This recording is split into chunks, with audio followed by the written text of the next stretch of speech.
Hey guys, welcome back into Theo's Coffee Break. My name is Theo, and I will be talking today to you about how the devil operates. Now, before you click off and you're like, whoa, time out there, I'm going to keep it really simple. These are things that I have noticed, especially as of late, but also throughout my life, of how the devil operates and how he's really sneaky and works his way into your life without you even realizing it. So stick around. I got my notes here. Again, no script. I'm just gonna be talking to you from the old noggin. This is a message that has been pressed on my heart, especially as of this past week, because there's a lot of fear. There's a lot of disorder. There's a lot of confusion. And I'm seeing that same pattern of how the devil works. And I'm like, wow, he is one deceptive, yeah, little effer. So stick around and I will be talking about that right now. So if you are seeing the video, head on over, look up, search Theo's Coffee Break podcast. You'll find the episode here. But if you are here with me right now, stay tuned. We're going to jump right on in. So let's go.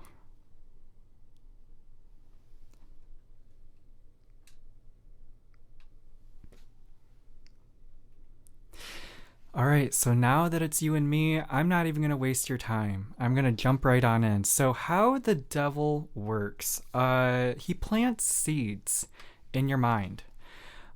Seeds of doubt, seeds of worry, seeds of fear, seeds of anxiety. And the one thing that I think people get confused about here is that they think that the devil is going to tell you the whole story. And that's not true.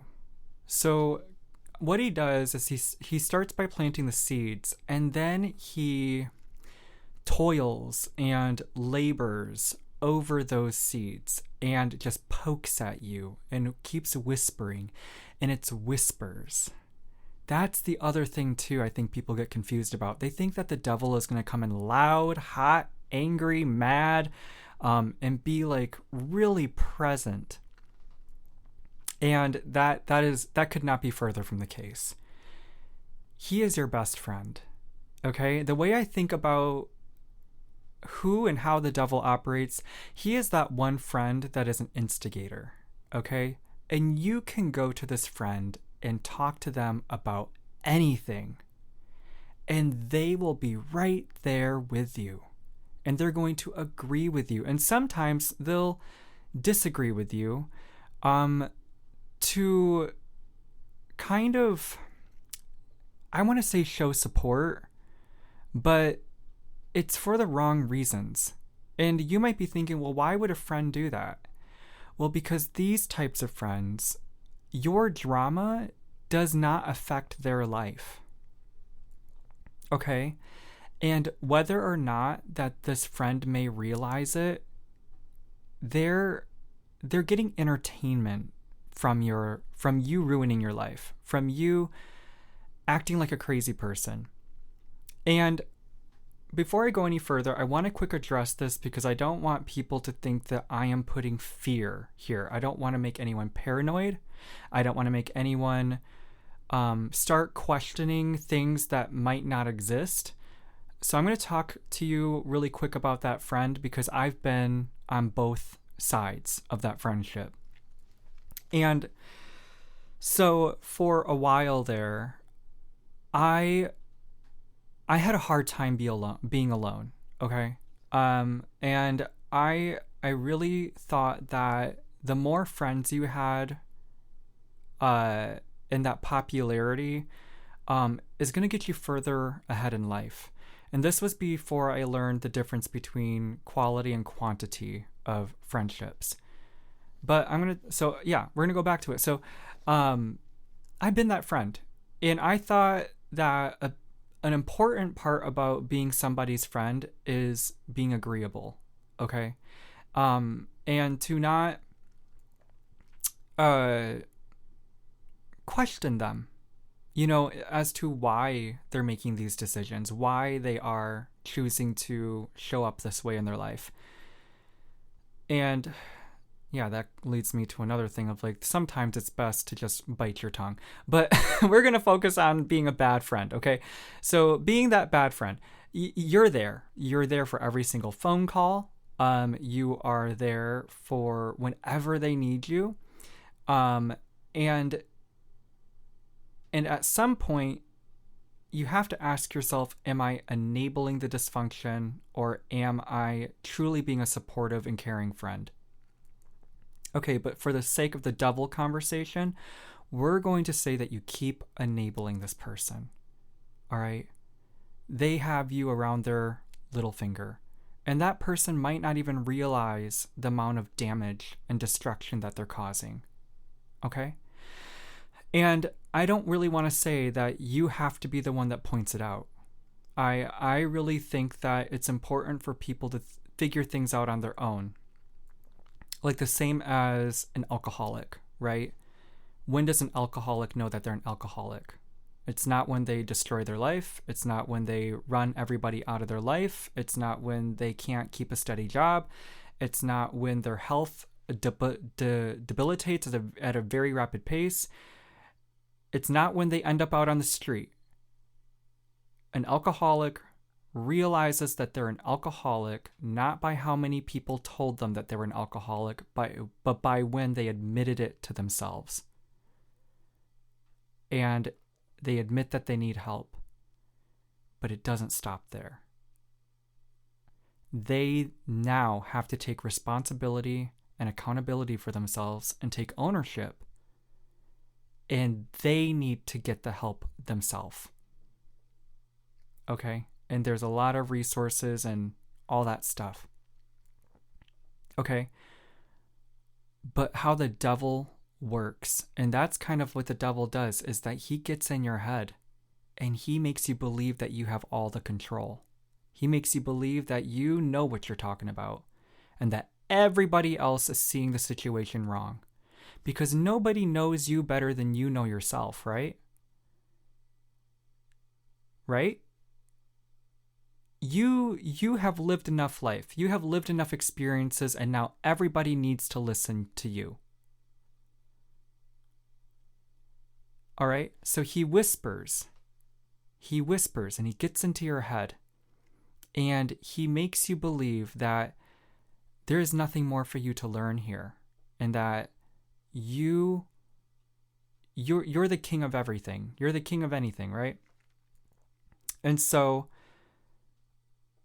once I gotta check my notes. And so, yeah, that's what he does. He confuses you.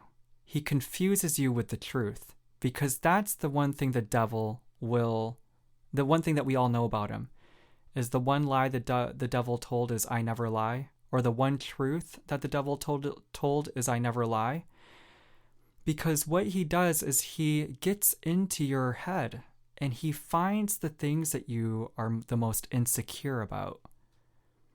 And then that's when he shoves the knife in and he twists it right where it hurts and causes you to question everything around you. Okay?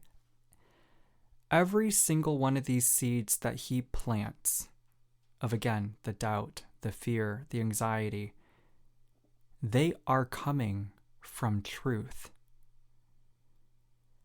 And if you think that the devil distorts the truth, he does not. He lets you distort your truth. He lets you distort your reality. And he's your friend throughout this whole thing, hyping you up. He is your biggest cheerleader. He is your biggest hype man. He is your biggest supporter. Because again, where it's rooted in, it's truth. So it's hard for you to question that because it's your truth, right? And again, because it's your truth, you now know everything. Yeah, completely wrong. Completely wrong, but we're not there yet. So, how do you come out of this? What is the antidote here? And I got to tell you, there is not a one size fits all solution here. But something that has really worked for me is building my trust within myself back up again. It's starting with small decisions and just trusting that these are the best decisions that I can make for myself. So how do you get there? Well, you got to figure out the aligned action. So let's say, well, maybe this could be something for everybody. Time management, man. Time management is such an it's like the one issue that you can just never resolve because life always happens, right? Just when you think that you got a schedule down, then suddenly life is like, haha, I'm gonna throw this at you now. You gotta work this in.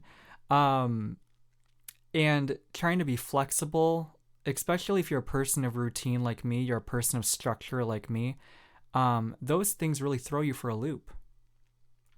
They could completely ruin your day. And you're like, I don't know where to go from here. And that's a sign that self-trust might need to be re-evaluated. That's a great place to start. To start finding your way out of the darkness and finding your way out of the isolation. Because yeah, that's the other part of this. It's when you're isolated that the devil gets the loudest. Right? Because when you're isolated and you feel alone, you feel like no one understands you. You feel like the black sheep. You've been scapegoated so many times in your life. And no one's talking to you anymore. And you don't know why this is happening. You're confused. You just don't know, how did I go from having like all the friends in the world to having no friends? And to some degree, yeah, you are the common denominator here, right? So what did I do? What did I do?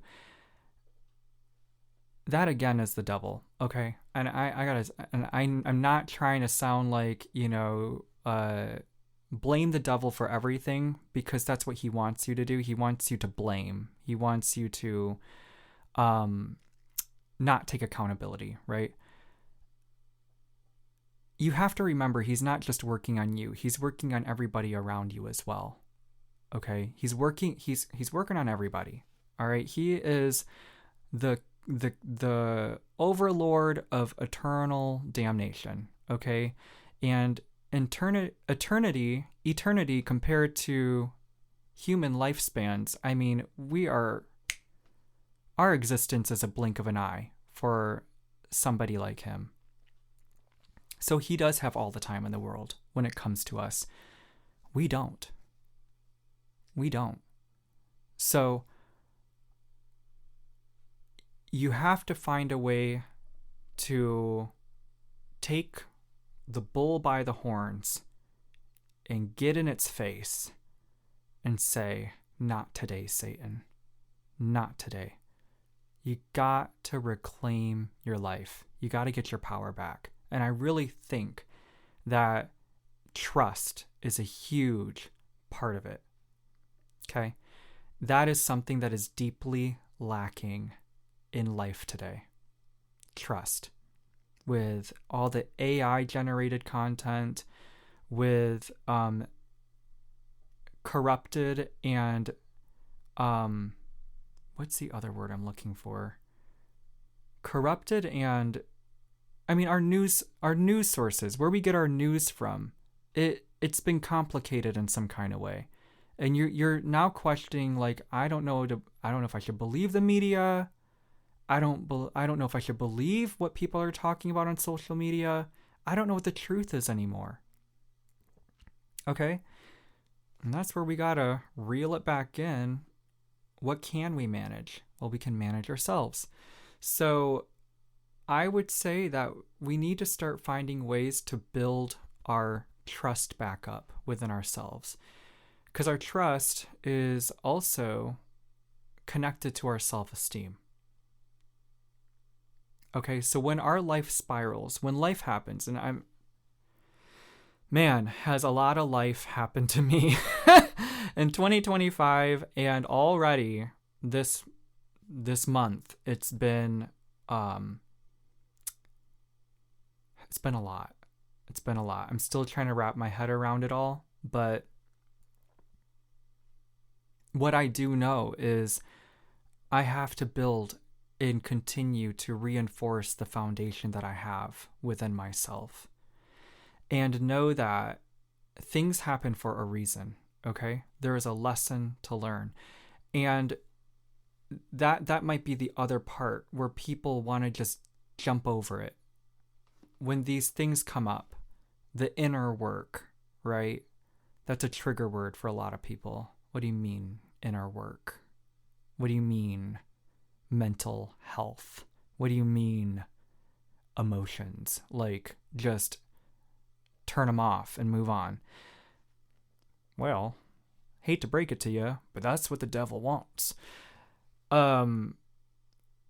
If you don't take care of these things, they are going to resurface back in your life in a lot of ways. And so where this was really shown to me was when I was a personal banker at Fifth Third Bank. And you can learn a lot about a person by how they handle their money, how they manage their money. In fact, that's where you can probably learn everything you need to know about who's sitting in front of you. Because money and how we handle it is connected to our routine and our habits and our lifestyle and the choices that we make. And I was surprised. I was very surprised by people. And so you can see how emotional health, emotional stability, mental health, mental stability really do matter. Something that I have been saying a lot over the past year is that the best decisions are made with a calm mind. And a calm mind comes from a calm spirit. And it comes from inner peace. And inner peace cannot be there if you have inner conflict. And that inner conflict, I can guarantee, is rooted in those seeds of doubt, seeds of worry, seeds of fear. Okay? And so I think I'm going to kind of leave it here.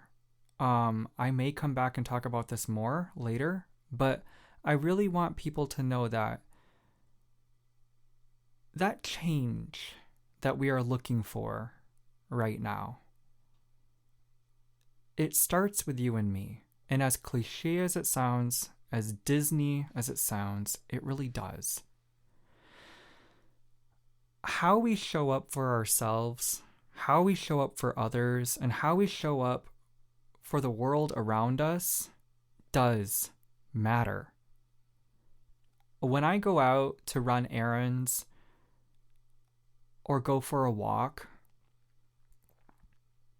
there is just so many angry people.